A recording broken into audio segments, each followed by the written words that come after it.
starts because YouTube hasn't figured it out. But a few days ago, or I should say a couple days ago, like I mentioned, our main employee has decided to resign. And, that's fine. We had a civil conversation about it. But then, the next day I said, we don't really need to wait 2 or 3 weeks for you to have your last day. Actually, this coming week, that can be your last day. There's no need to, stick around. It's like if you're splitting up with someone, it's best to do it quickly. There's no need to drag it on unnecessarily. Now, the only reason we have this thing called 2-week notice in business in general is basically to lessen the burden on a company to find a new person. But for example, if we found a new person, then there's really no need for, that 2-week period. It's not as if the 2-week period is for the employee who's quitting. Okay, so here's the part where I would say this person may have been asking a bit much. So when I said, you know what, we don't need the 2 weeks, we can just go ahead and stop it the next business day, they countered with, well, is it okay if I stay for 2 or 3 more weeks because I could really use the money? I don't. There's a few different things that you could approach that with, but the first thing I'm thinking is like, what if you have money problems? Why would you quit your job? And again, I actually, we discussed this during the conversation when she told me she wants to quit. I kind of was a little bit surprised, and I'm thinking, well, that must be nice.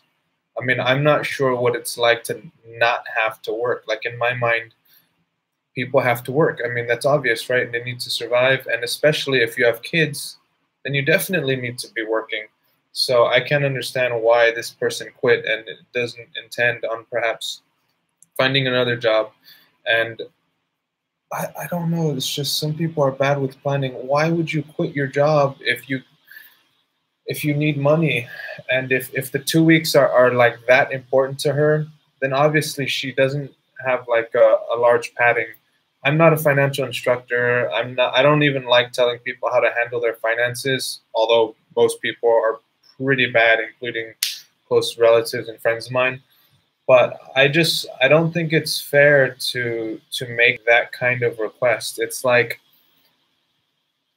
the main reason people work is to make an income. So if you decide to quit your job, well, yeah, of course your income's going to be lower. It's going to stop. I mean, what do you expect? So that's just the thing that I was thinking about a lot today. I was trying not to let it distract me too much because I'm trying to progress in other endeavors, namely learning Korean, basic Korean, stuff like that, and trying to get my travel plans out for the summer. But yeah, I don't think that's fair. And to me, it just seems financially immature to quit a job and then basically, so you've already cut that tie, you've cut that bridge, and then you're making another ask, another request after you just quit. I don't know. I think so. It would be nice if everyone was like, a business owner and kind of understood the other side of the aisle, how things work and how things are actually more problematic for the person you're quitting on. But okay, I'll discuss this more with that person later, but that's my 2 cents. Anyways, let me know what you guys think. Other than that, let's talk soon. Take care, guys.